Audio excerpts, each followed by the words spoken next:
சமைக்கும்போது ஒரு லவ்வோட சமைக்கணும்டா. அதான் பாதி ருசியே. வெங்காயம் நறுக்கும்போது கூட ரசிச்சு நறுக்கணும், லவ்வோட. வணக்கம் அண்ட் வெல்கம் டு இன்லாஸ் சமையல். இந்த வீடியோல நம்ம பார்க்க போற டிஷ் வெண்டைக்காய் காரக்குழம்பு. அதுக்கு என்னென்ன தேவை, எப்படி ப்ரிப்பேர் பண்ணலாம்னு பார்க்கலாம் வாங்க. வணக்கம்ங்க. இந்த வெண்டைக்காய் காரக்குழம்பு வைக்கிறதுக்கு வாங்க, நான் ஒரு 1/4 கிலோ வெண்டைக்காய் வாங்கி இந்த மாதிரி நல்லா கழுவி, தண்ணி விடக்கூடாது, தண்ணி இல்லாமல் தொடச்சிடலாம், இல்லைன்னா கொஞ்சம் நேரம் உணர விட்டு இந்த மாதிரி கட் பண்ணி வச்சுக்கோங்க. அதுக்கு ஒரு 1/4 கிலோ சின்ன வெங்காயம் முழுசாகவே உரித்து வச்சுருக்கிறேன். நம்ம சின்ன வெங்காயம் சேர்த்தா ரொம்ப டேஸ்ட்டு நல்லாயிருக்கும். பச்சை மிளகா ஒரு 3 இந்த மாதிரி நீல வாக்கில் கட் பண்ணி வச்சுருக்கேன்.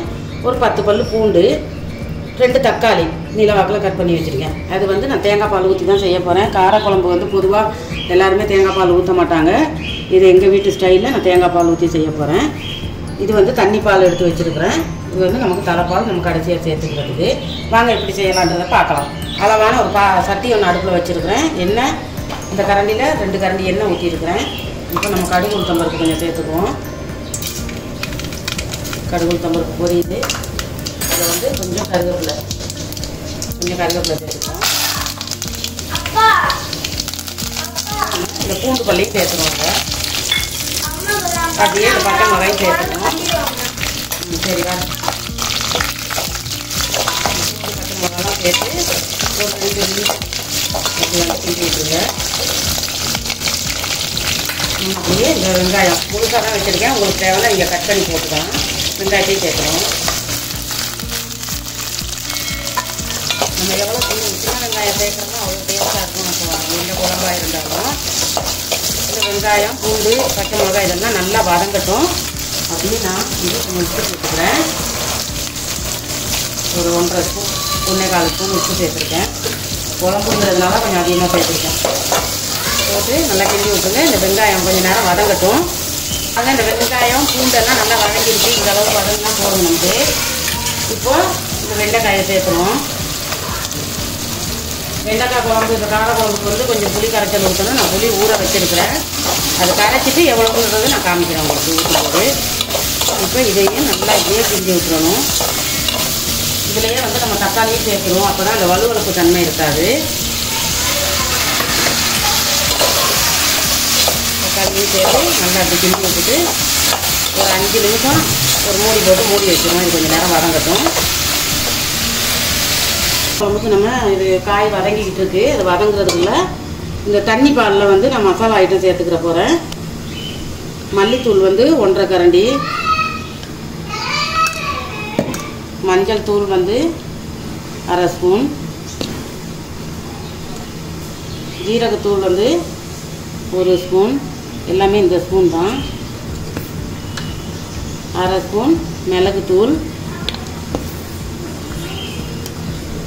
1.5 ஸ்பூன் மிளகாத்தூள். நான் வந்து எல்லாம் கலந்து அரைச்சது கிடையாது, வெறும் மிளகாத்தூள் தான். காரமாக இருக்கும், அதனால் 1.5 ஸ்பூன் சேர்த்துக்கிறேன். இது இவ்வளோத்தையும் சேர்த்து நம்ம கலக்கி விட்டுட்டோம்னா அப்படியே சேர்த்து ஊற்றிடலாம். இப்படியே கலக்கி வச்சுக்கிறோங்க. இப்போ நம்ம இதை திறந்து பார்ப்போம் இந்த அளவில் இருக்குன்னு. வதங்கிட்டு இருக்கு. காய் ஓரளவுக்கு நல்லா வதங்கிருக்கு வெண்டைக்காய். இப்போ நம்ம இந்த கலந்து வச்சுருக்க மசாலாவை இதில் சேர்த்துருவோம்.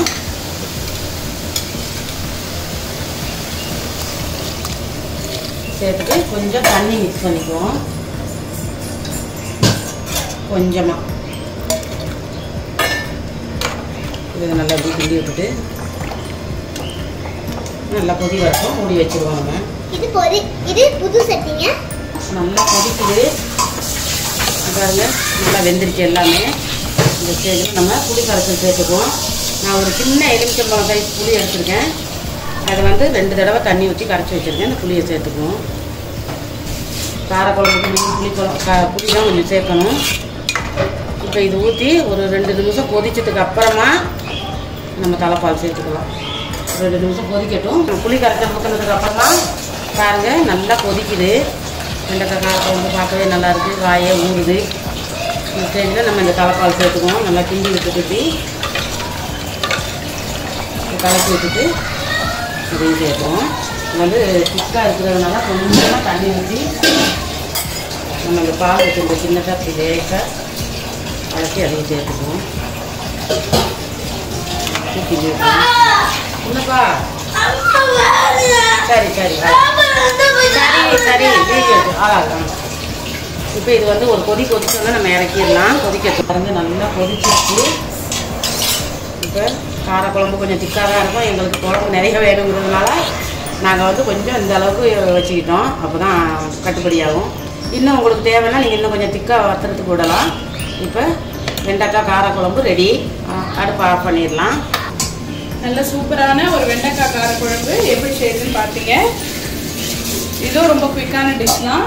வெஜிடேரியன் பிடிச்சவங்களுக்கு நிச்சயமாக காரக்குழம்பு இந்த மாதிரி ஸ்டைலில் வச்சா நிச்சயமாக உங்களுக்கு பிடிக்கும். ட்ரை பண்ணி பாருங்கள். இன்லா சமையலுக்கு சப்ஸ்கிரைப் பண்ணாதவங்க சப்ஸ்கிரைப் பண்ணுங்கள், சப்போர்ட் பண்ணுங்கள். அடுத்து ஒரு நல்ல வீடியோட உங்களை சந்திக்கிறோம். Until then, bye. Bye. Okay bye. சமைக்கும் போது ஒரு லவ்வோட சமைக்கணும்டா. அதான் பாதி ருசியே. வெங்காயம் நறுக்கும் போது கூட ரசிச்சு நறுக்கணும். லவ்வோட.